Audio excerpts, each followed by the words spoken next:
Israel और Iran के बीच लगातार बढ़ते युद्ध के हालात अब भारत पर भी असर डालने लगे हैं।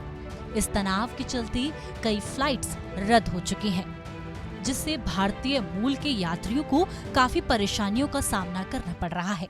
खास तौर पर वे लोग जो पारिवारिक या पेशेवर कारणों से विदेश यात्रा पर गए थे, अब वहां फंसे हुए हैं। स्थिति इतनी गंभीर हो गई है कि कई लोग सरकार से मदद की गुहार लगाने लगे हैं। ऐसा ही एक मामला सामने आया है जॉर्जिया में फंसे भारतीय नागरिक के परिवार का। ANI को दिए बयान में प्रमोद भाटिया नाम के व्यक्ति ने बताया कि मेरा नाम प्रमोद भाटिया है। मेरा बेटा जो एक CA है, वो अपने परिवार, मेरी बहू और पोते के साथ जॉर्जिया गए हुए हैं। वे 8 तारीख को यहाँ से गए थे, वापसी की फ्लाइट थी। हम सरकार से निवेदन करना चाहते हैं कि किसी भी तरह से सुरक्षित उन्हें भारत में लाया जाए। सुनिए प्रमोद भाटिया को। मेरा नाम CA प्रमोद भाटिया है और मेरा बच्चा जो चार्टर्ड अकाउंटेंट है भाविक भाटिया, अपने फैमिली के साथ में मेरी बहू और मेरा पोता जॉर्जिया गए हुए हैं। 8 तारीख को यहाँ से गए थे रेजिडेंशियल लिटरेचर कोर्स अटेंड करने के लिए। वहाँ पे टोटल राजस्थान के 61 लोग साथ में गए हैं बच्चे के साथ में, और वो सब लोग चूंकि युद्ध हो गया इजराइल और ईरान का, उसके अंदर वो सारे वहाँ फंस चुके हैं।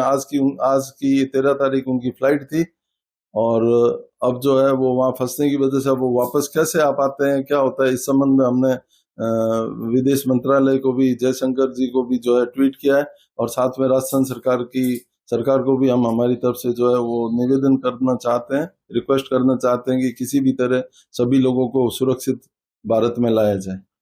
फ्लाइट जो है वो जॉर्जिया से शारजाह थी, शारजाह से जयपुर तक थी, वो आज की फ्लाइट थी, और उनको कल सुबह 14 तारीख को मॉर्निंग में 4:45 पे लैंड करना था। यात्री फंस चुके हैं, जिसमें अपने राजस्थान के 61, मेरी जानकारी में जो है वो 61 लोग हैं जो हमारे राजस्थान टैक्स कंसल्टेंट एसोसिएशन के मेंबर विद फैमिली हैं। हमें चिंता ये है कि वहाँ फंस चुके हैं। अब युद्ध कितना लंबा चलता है, युद्ध का कुछ पता नहीं चलता है, और कितने दिन वहाँ बाहर रहना पड़े, तो विदेश के अंदर जो उनकी नीतियां क्या है, कितने दिन वो रहने देते हैं, इसका हमें भी जानकारी नहीं है, और इसके आगे क्या होगा। इसलिए हम भारत सरकार से निवेदन करते हैं कि इसमें शीघ्र जो है वो स्टेप उठाया जाए। अब उन्होंने कहा कि हम भारत सरकार से अनुरोध करते हैं कि इस मामले में शीघ्र कोई कदम उठाया जाए, क्योंकि युद्ध एक बार शुरू हो जाने के बाद पता नहीं कब खत्म होगा। ऐसे में इजराइल ने हाल ही में ईरान के मुख्य परमाणु ठिकानों पर हमला कर दिया, जिससे पूरे मध्य पूर्व में तनाव की स्थिति और भी गंभीर हो गई है। ये संघर्ष अब सिर्फ 2 देशों तक सीमित नहीं रहा, बल्कि इसका असर अन्य देशों के नागरिकों और अंतर्राष्ट्रीय उड़ानों पर भी देखने को मिल रहा है।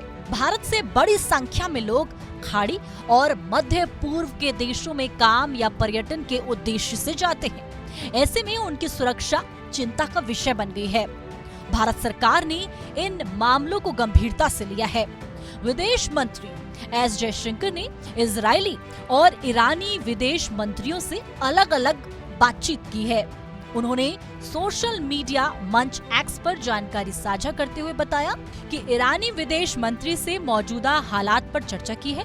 माना जा रहा है कि भारत सरकार जल्द ही फंसे हुए नागरिकों की सुरक्षित वापसी को लेकर कोई ठोस कदम उठा सकती है। इस बीच जॉर्जिया में फंसे लोगों के परिजनों की चिंता लगातार बढ़ती जा रही है। लोग डर के साए में जी रहे हैं, जिनके परिवार वहां फंसे हुए हैं, और सरकार से गुहार लगा रहे हैं कि जल्द ही उनके परिवार और तमाम भारतीय लोगों को वहां से बाहर निकाला जाए।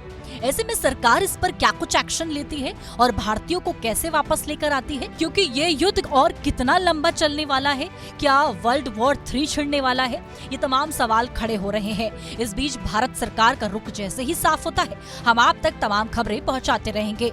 ऐसे में इस पूरे मामले पर अपनी राय कमेंट बॉक्स में जरूर पेश करें।